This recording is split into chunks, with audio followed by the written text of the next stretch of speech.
Assalamualaikum warahmatullahi wabarakatuh. Halo, perkenalkan, kami dari kelompok 7 yang beranggotakan Yoza Yulia Putri dengan NIM 007 dan Kosi Lailani Putri dengan NIM 017. Kami dari Tadris IPA Fisika UIN Imam Bonjol Padang. Video ini adalah tugas pengganti UTS IPA terpadu dengan dosen pengampuh Ibu Dr. Haja Prima Aswirna, SSI MSc. Di video kali ini kita akan membahas tentang model pembelajaran triadit pada materi cahaya.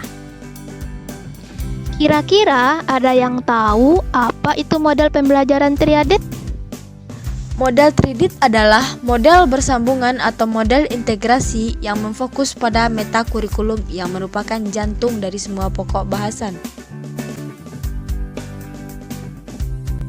Misalnya, perkiraan (prediction) adalah suatu keterampilan yang digunakan untuk memperkirakan sesuatu yang ada pada bidang ilmu matematika.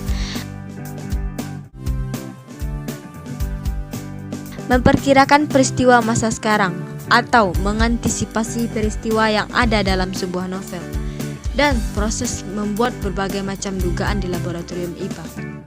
Nah, sekarang sudah paham kan apa itu model pembelajaran triadit? Sekarang kita akan membahas tentang fungsi model pembelajaran triadit. Digunakan untuk mengintegrasikan kurikulum ketika metakurikulum menjadi fokusnya. Model ini cocok digunakan sebagai salah satu langkah alternatif menuju integrasi mata pelajaran yang lebih intensif. Model tersebut merupakan model yang aktif untuk mendorong guru menjaga isi pelajaran tetap utuh dan memasukkan keterampilan berpikir, bekerja sama, dan kecerdasan multiple dalam isi mata pelajaran. Di setiap model pembelajaran tentu ada kelebihan dan kekurangan. Berikut ini kelebihan dan kekurangan dari model pembelajaran triadit. Kelebihan dari model pembelajaran ini, yang pertama, para guru akan lebih menekankan pada aspek perilaku metakognitif, sehingga siswa akan belajar bagaimana seharusnya mereka belajar. Yang kedua, dengan membuat siswa sadar akan proses pembelajaran yang mereka lakukan, maka transfer masa depan akan mudah dilakukan. Yang ketiga, siswa akan belajar mendapatkan manfaat dan jenis pemikiran hebat yang intinya adalah pemindahan keterampilan dan strateginya. Kekurangannya antara lain, yang pertama, masih diperlukan adanya tambahan kurikulum lainnya. Yang kedua, permukaan metakurikulum tetapi mata pelajarannya tetap statis. Yang ketiga, hubungan antara dan di antara berbagai pokok kajian materi sama sekali tidak ditekankan. Yang keempat, dalam rangka menyusupkan metakurikulum melalui isi, semua guru memerlukan suatu pemahaman strategi pembelajaran dan keterampilan. Model pembelajaran triadit ada beberapa langkah yang bisa diikuti.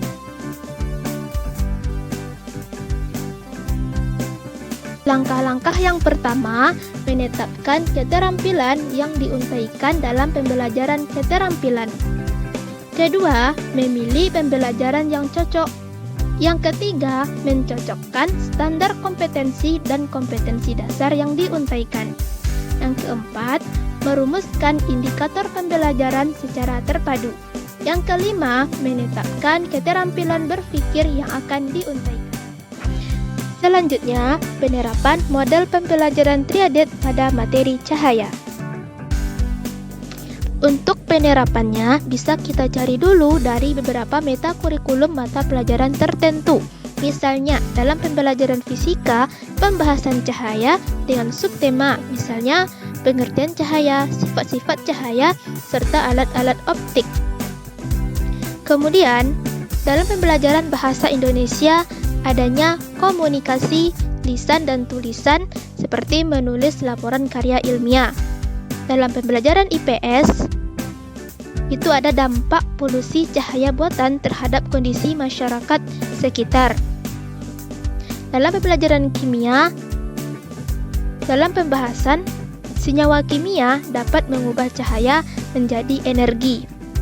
Dalam pembahasannya bisa dilakukan dengan berkelompok atau melakukan percobaan di laboratorium. Model ini akan mendorong guru untuk menjaga isi pelajaran tetap utuh dan memasukkan keterampilan berpikir, bekerja sama, dan kecerdasan multiple dalam setiap isi mata pelajarannya. Sekian video dari kami, semoga bermanfaat. Wassalamualaikum warahmatullahi wabarakatuh.